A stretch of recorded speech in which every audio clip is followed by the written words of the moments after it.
de ce projet de coopération, en tout cas pour votre accueil. Merci Aline d'avoir rendu ce séjour possible. Je suis très heureuse d'être là, c'est la deuxième fois seulement que je vais au Maroc. Bienvenue. Donc, un petit mot sur ce qu'on va appeler une fête. Bonjour, donc je suis Guillemette Petit, je suis la directrice générale de l'ONG Play International, qui est une ONG qui développe depuis 25 ans des programmes d'éducation et d'inclusion par le sport. Et donc j'ai eu la chance d'être invitée au Maroc, ici à Casablanca, par l'association Tibou Africa, qui est une association partenaire qui œuvre depuis plus de 10 ans au Maroc aussi dans les logiques d'éducation par le sport.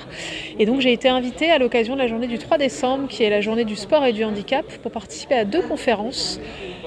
Une au sein de l'Institut français de Casablanca et une que j'ai pu avoir ce matin au sein de l'Institut des sciences et du sport à Sedat, pour échanger avec des jeunes, avec des étudiants, avec des présidents d'associations sur ce que le sport peut faire pour accompagner les personnes en situation de handicap. C'était bien, un petit peu? C'était particulièrement animé, c'était très intéressant, beaucoup de questions.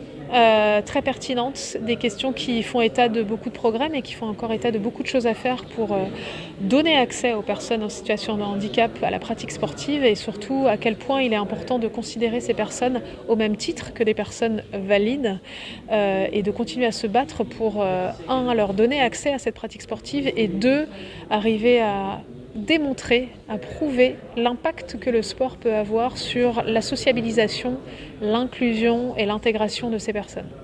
Un message?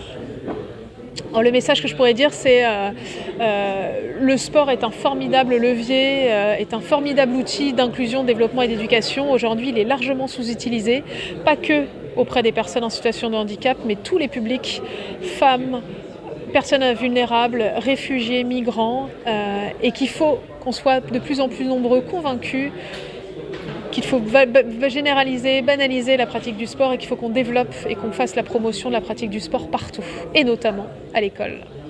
Vos sentiments pour terminer? Je suis vraiment très heureuse des échanges que j'ai pu avoir.